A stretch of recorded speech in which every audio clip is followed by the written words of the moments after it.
What's up, everybody, and welcome to our 9th podcast here on the Strugglecast, where we talk about our struggles, your struggles, and everything else in between. My name is Jesus, I'm Cameron. and today we're going to be going over a mixture of topics, all that kind of coincide with one another.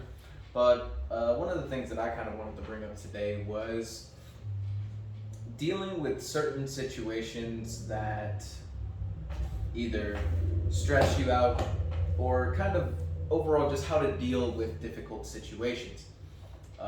We go through difficult situations every day in our life, whether it be financial, personal, relationship troubles, and a lot of times we can often get either rattled, anxious, just overall feeling these types of negative emotions that can pretty much impact how we think and the decisions that we make. And so today we're kind of going to talk about how to have a better mindset in those situations, how to recognize certain situations, and overall just being a better person at understanding your surroundings, yourself, and everything in between. So my bad. Yeah, you good? Yeah, I had a list here, but then it got clicked off. So, anyway, yeah, basically just being able to cope with difficult situations. And let me pull out my little website that I had up here. So, all right. So, pretty much kind of the opening in a difficult situation is really you're smack dab in the middle of it. We oftentimes can't control these difficult situations. They just happen, like we get a flat tire on our car, we suddenly lose our job and stuff like that, Like it's not something that we can necessarily plan for. I mean, we can, but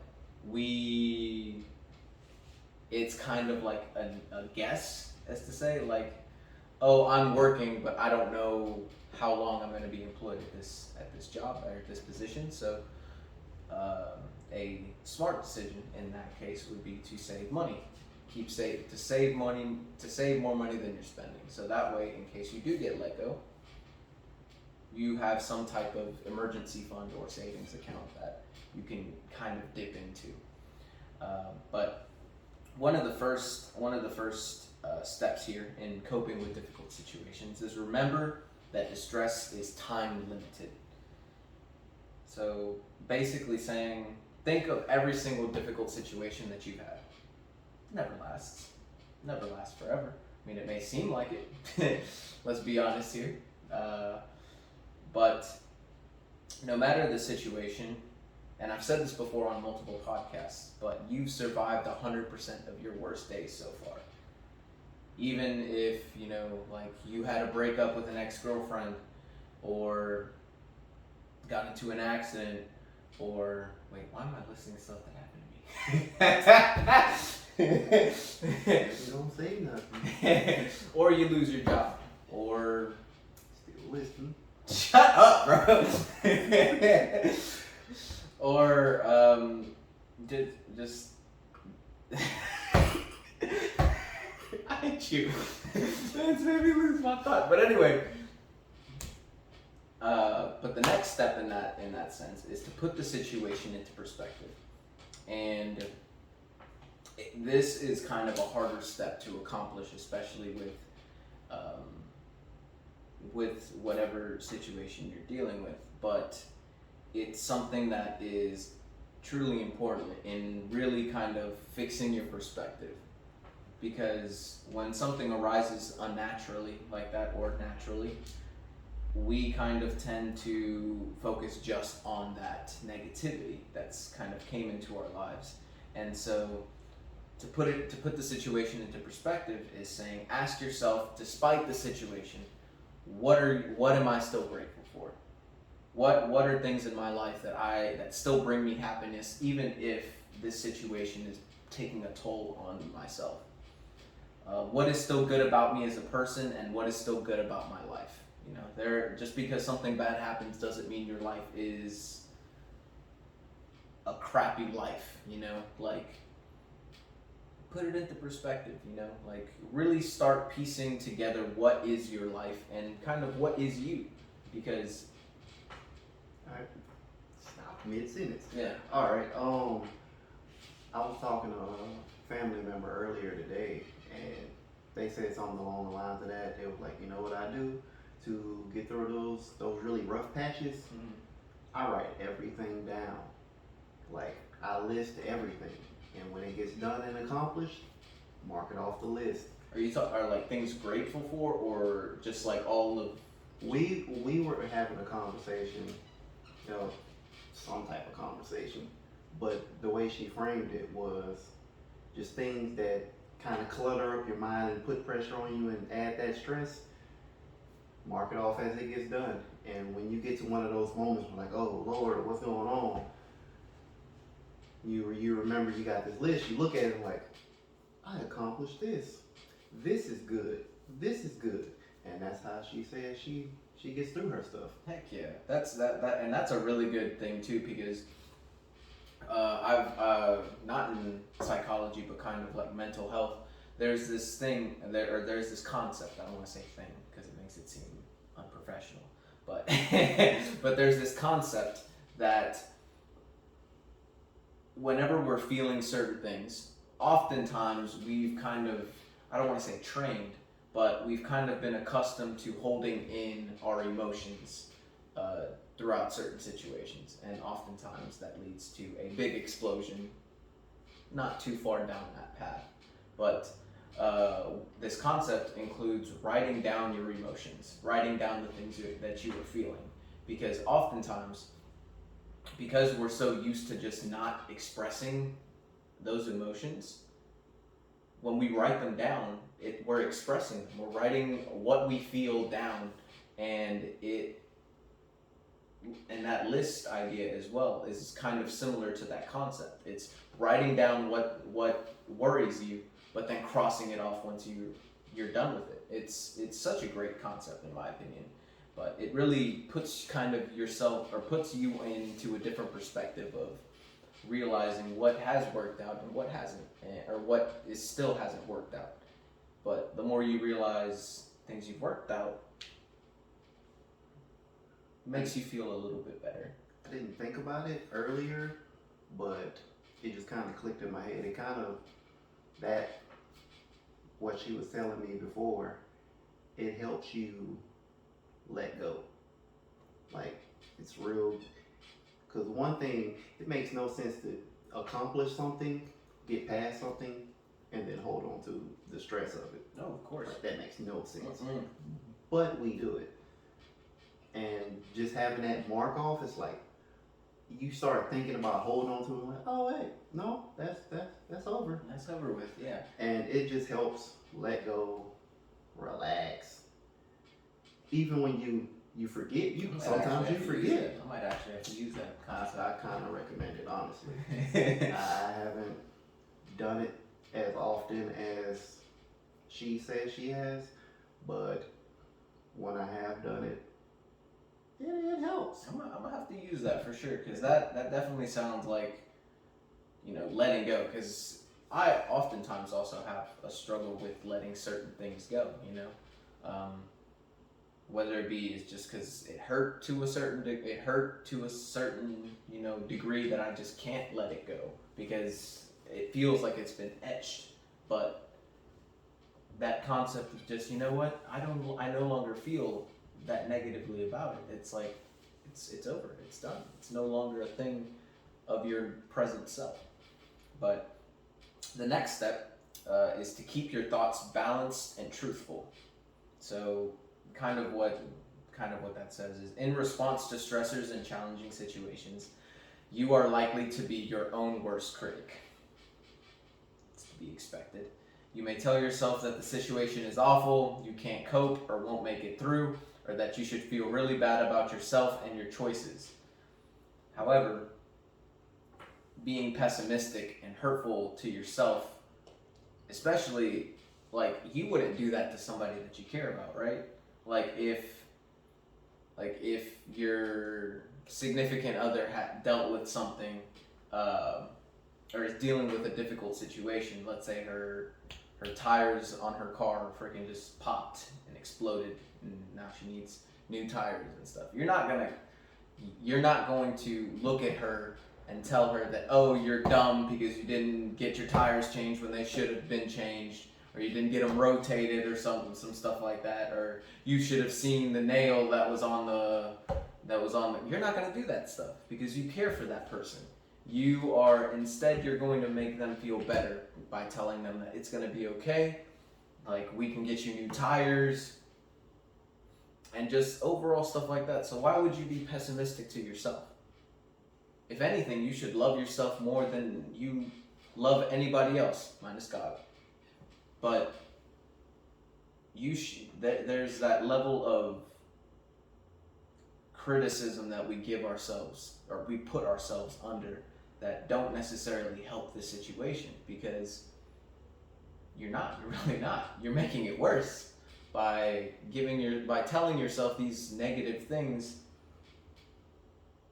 that you wouldn't tell to somebody that you actually care about.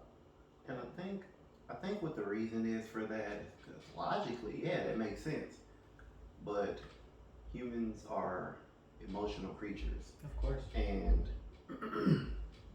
and a lot of times they're the expression too close to the mirror. Sometimes they're too close to the situation to get that clear, just sit back and think it's like, it's not that bad. Sometimes they don't see it, or sometimes it doesn't process yet, just because they're the ones going through that fire. They feel that heat. It's actually something I was listening to earlier. In church, they mentioned, how they talk about fiery arrows. It's like, God says he's the shield, but he never said you wouldn't feel the heat from it. We feel that heat, get a little nervous. I like that analogy. I'll make an even more personal picture. I cooled off in here.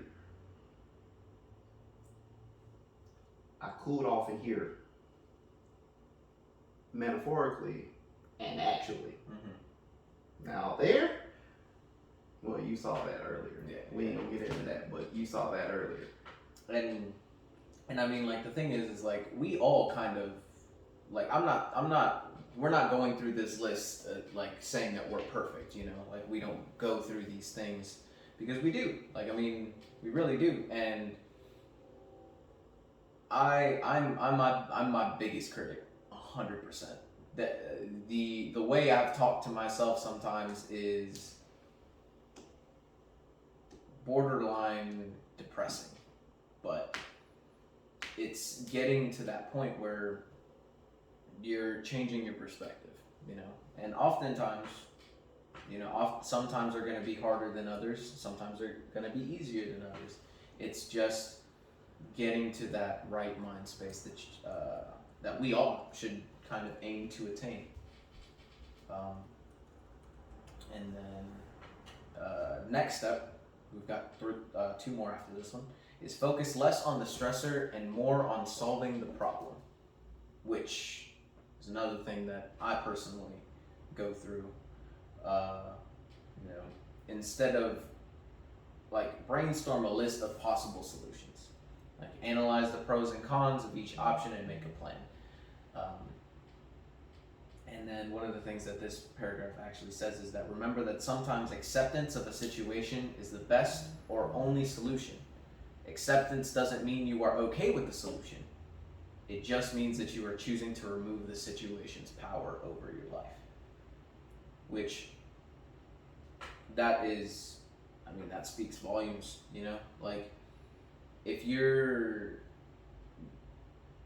like, since I've listed things that have happened to me, say that accident, like, I think there was like maybe 2 or 3 days that I really kind of just felt the brunt of, or the realization of what the accident, or what happened with the accident. You know, it's like I no longer had a car. I could no longer be mobile and go to places that I wanted to go just on a whim. You know, like I couldn't just go to McDonald's if I really wanted to go get some food. I had to, you know, just instead of accepting the situation in those first 3 days, I just focused on all the negatives and focused on what the things I couldn't do, what was all happening. But after those 2 or 3 days, thanks to my friends, and my family, and especially Cam as well, they helped me to kind of accept the situation for what it was, because back like during that time, accident had already happened a couple days prior. So it was like it had already happened. The best thing for us to do is to just figure a way to have those problems that, or those negative thoughts that were affecting me, how to fix those. And it really does work wonders once you kind of just let go of that power, because it can have like a chokehold on you, essentially. Did you want to say anything about that? With that, no, you got it. All right. So then, boom. Next step is remember you are more than this one situation. And I think that is a really kind of big mental strain that people kind of deal with, especially when such I guess an emergency occurs. Because once an emergency happens, as humans, we have this adrenaline, anxiety, a whole bunch of like, I don't know what they're called exactly, but a rush of, I was gonna say endorphins, but I don't know if that's correct. I don't know.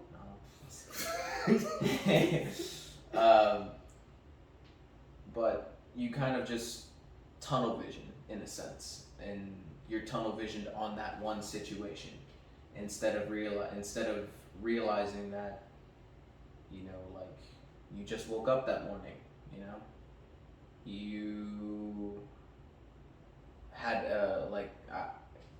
I've never really had that many life experiences, but I'm not following you. it's, you are more than just that one situation. Like whether it be an accident, family member, a loss of a family member, ending of a relationship, the breaking off of a relationship, you know, you are more than just that one situation. Like you are, if you got left at the altar, you aren't just left at the altar. You have, from the minute you've been born to the moment, to that exact moment of a difficult situation, you're not just that difficult situation. That's just a slice of your life. You still have all of these years of experience, all of this time of just continual growth, or at least we hope continual growth. Because, anyway, that's what I meant. I was following you that time. Cool. What I'd say about that is, just to kind of add to the point when you really realize I'm more than just one aspect, more than one situation, one incident, so on and so forth. I really am a culmination of experiences, ups, downs, scars, wounds, all that. I really am more than just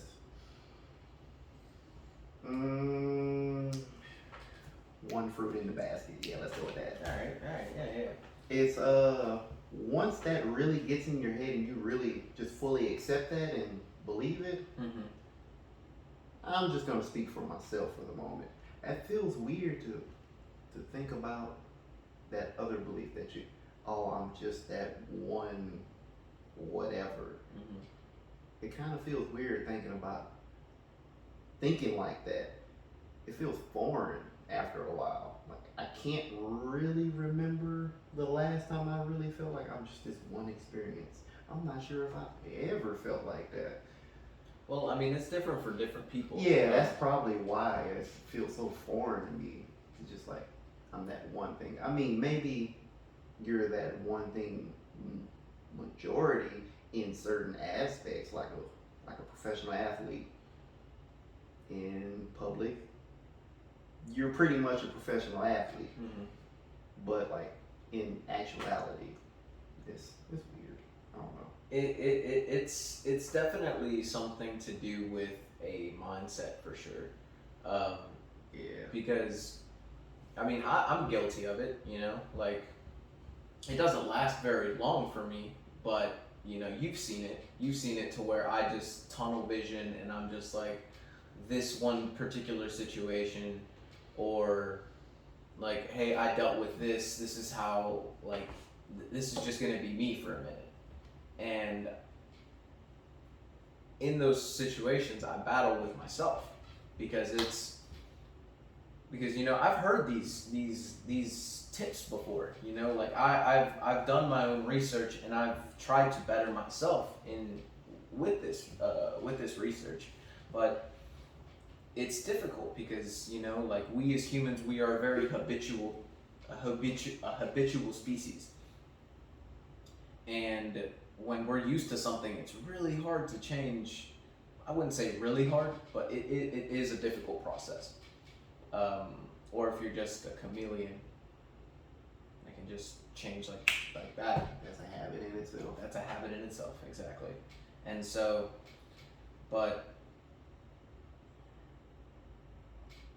it's a process, and I still deal with it sometimes, you know, and but I always get myself out of it, whether it be with the help of, you know, you or other friends, whether it be the help of my family, or whether I pull myself out myself, you know, like and that's kind of the next and final step, which is seek support from family, friends, and or counselors.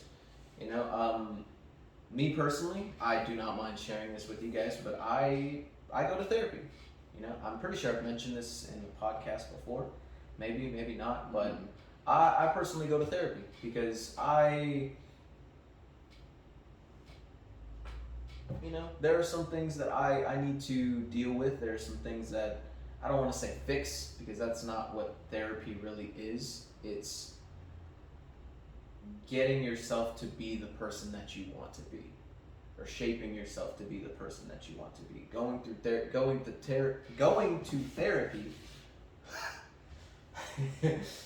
is an exercise that you know, gets you to that point where it exercises your personality, exercises your memories, it exercises all these things to change the perception of how you view them, to better yourself into your future, basically. But you know, seeking help in difficult situations it's always good, man, because sometimes you need a vent, sometimes you need help with certain situations, like ask for advice. I'm the youngest friend in my friend group. I'm the baby, you know. But because of that, I have so many individuals around me that have been in the situations that I've been, and are extremely helpful in those situations, because certain times I have no idea what to do, and certain times my family, you know, being coming from a different country, they also didn't know a lot of these situations. So a lot of my help stems from my friends, and so yeah, that's kind of the last bit of section on this little list, which is just, you know, being able to shift that perspective of you are not this one difficult situation, and it's not going to last forever, and you've made it through more difficult situations before, and you can make it through some more. It's just all about perspective. And speaking of perspective, I'm gonna pass the torch over to my man Cam over here. Okay. Perspective. It really does help to have different perspectives. I want to go back and touch on the thing I mentioned before, the letting go, because I want to kind of just pick all over the place. Okay, that's fine. One thing that you mentioned at the end was how you try to reach out to certain friends, certain family, so on and so forth, for advice on situations. And we had a conversation. What? Yes. In the last couple nights. The past couple, yeah. It wasn't last night. It was Friday night. Friday night. Friday night? Yeah, it was Friday night. Because we didn't work out Friday night. Friday night. Where you was like, man, I don't know what to say. And I was like, you remember I eventually got around to saying I didn't even want you to say nothing. Sometimes it's just get you a good team around you. Get you a good team. Like I've said it multiple times. As humans, we're not built to be alone. We're not built to do it alone. We can't do it alone. We need a team. Whether you realize it or not, you've been helped along. And on the financial journey, the rest of your life journey, you need a team. Especially on the rest of your life journey. And your team doesn't have to be full of people that can do anything. It could be people that It's good at this one thing. Yeah, I was trying to figure out the best way to word that. Specialized. See, yeah, that I guess that's the cleanest way to say it, because how I was gonna word it at first, you could have somebody around for this one thing. That sounds very manipulative. You know what I'm trying to say? It's just like, get you a team of people, and I keep calling it a team. Get you a circle. It doesn't have to be big. Sometimes less is more. Sometimes more is more. Like the dictionary. But regardless, you have to have people that you can rely on in multiple facets of life, just all over the place. Like sometimes you need to vent. Sometimes you need somebody for advice in a subject or not. Sometimes you just need that person, hey, let's go. Whether that's business or pleasure, just, hey, let's go. I mean, it's a lot. It's a lot of things that people come in handy for. And you also need, what? So sorry, that was bothering me. You also need to make sure that they are cut from kind of a similar mindset. If they're gonna be in that circle that you're trying to carry, kind of got to be cut from the same cloth. That makes it easier. Kind of something that I wanted to add with your with the last couple of statements that you said. Okay. Is when you said you wanted to have a person for this thing or specialized, that doesn't mean to them. That doesn't just mean to find somebody who's just good at this particular thing, you know?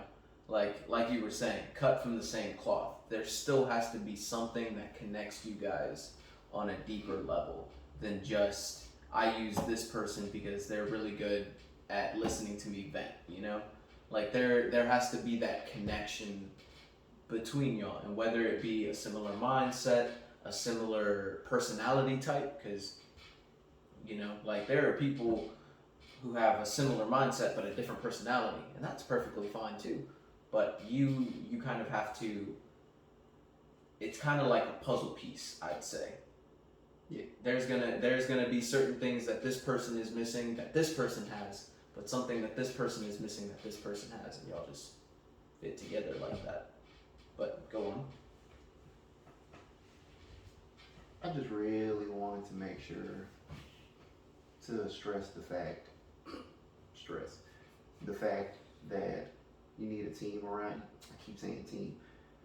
I mean, it's fun to say team. It really is. But you need a group around you that you I think team really works well because it's just like it does. It works really well. But the reason I don't want to use team at the moment is because that sounds more professional, and I'm talking professional and personal. Team just sounds less personal. That's fair. Get you a team around you. Or if you want to go on the more personal, less professional, get you a squad. I'm sorry, I had to throw a little ignorance in there. But yeah, get you your circle, and then, but you also need to make sure to know when to let go, how to let go. I actually forgot to mention that earlier. You need to know how, but you also need to know when. And that goes for personal things. That goes for business. Which was, there was actually one of these things where it said, with the acceptance of the situation. Just focus on the stressor, or focus less on the stressor and more on solving the problem. Yeah, be opportunity and goal minded instead of just victimized. Not saying. Ooh, that was such a good wordplay, my boy. That was so good. It's not to say that you have to just never acknowledge the fact that. I almost went.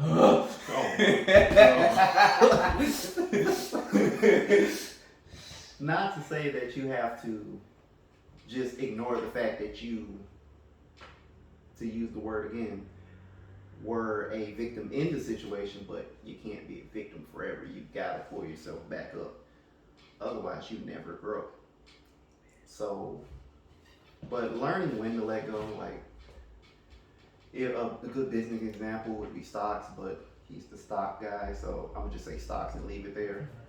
Yeah, and I mean, we already had a discussion about this last video, so. Yeah, like. Which I might actually. You should. Yeah, I'm gonna do like my own little video on some stocks if you guys are interested in it. Once again, I am not a financial advisor, so any advice that I do give, please do not take it to heart. But yeah, look for that in the future.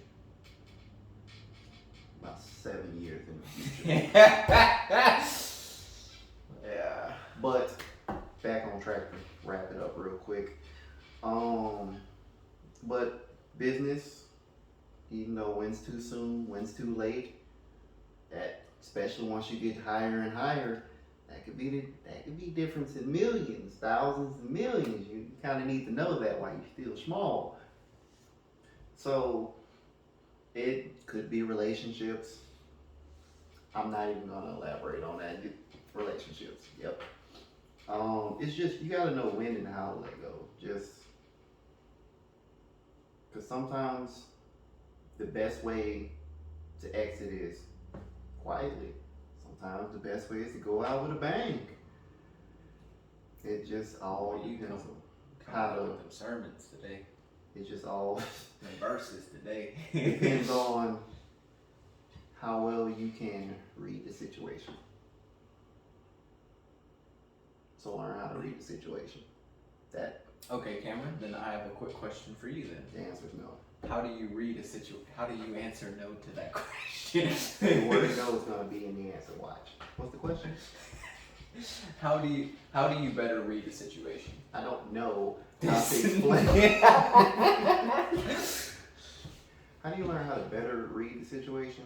Like, I mean, well, first off, you got to shut up. I'm strong with it. Yeah, bro. You shut me up real quick. But one of the main things to do to read a situation is to listen. What's that cliche?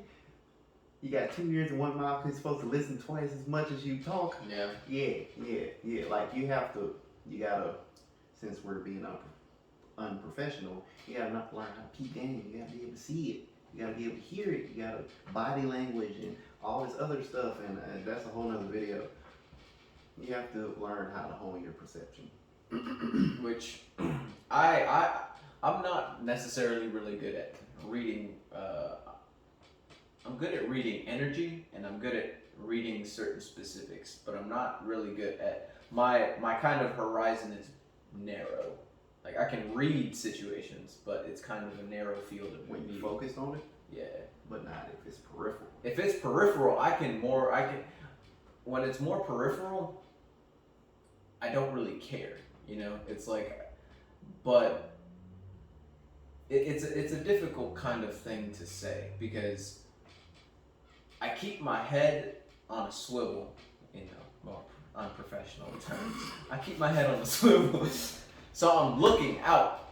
But if I'm not looking too deep into situations, if that makes any sense, like I'm looking, but if it doesn't interest me or the real reason for the head on the swivel scare me, it's not going to grab my attention, and there's not going to be a deeper, like there's not going to be x-ray vision. It's just going to be look. I don't know if this helps, but let's use driving for example. Mm-hmm. A good driver, when they're driving, their head is on the swivel. Mm-hmm. They're constantly looking, especially if you stay in the country, deers and all that other mess. But you know, you're always looking. Mm-hmm. You're looking at the other drivers. You're looking at where you're at. You're looking at what's coming. You're looking at the signs. You're looking at the lines. I'm out of breath just saying that. Much less doing it for however long you're driving, an hour, 4 hours, and road trips and whatnot. You're always scanning, and yeah, you don't. Some things are less important than the others. As long as you get like okay, you're good, you're good, you're good, you're good. It's a balance as far as reading the situation. And with driving as well, and I guess reading the situations, the more you do it, the more comfortable you get doing it. Yes. But one of the first things you gotta do is shut up. You just figure out how to stop talking and start listening. Like actually listen. Not hear it, just listen. That's yet another whole speech right there. The amount of times I've heard that speech through either the moms that would come up to school or even the teachers, bro. It was just... It's real. It's real, yeah. It's real. Like you really listening and hearing are two different things. Mm-hmm. Once you learn how to really listen to somebody and really pay attention, your level of perception just shoots way up just off of that one thing alone. But that's everything for me. That's everything for me too. Well, you want to do the... Appreciate y'all for joining episode 9. Good looking out, good looking up, good looking around. Go keep growing and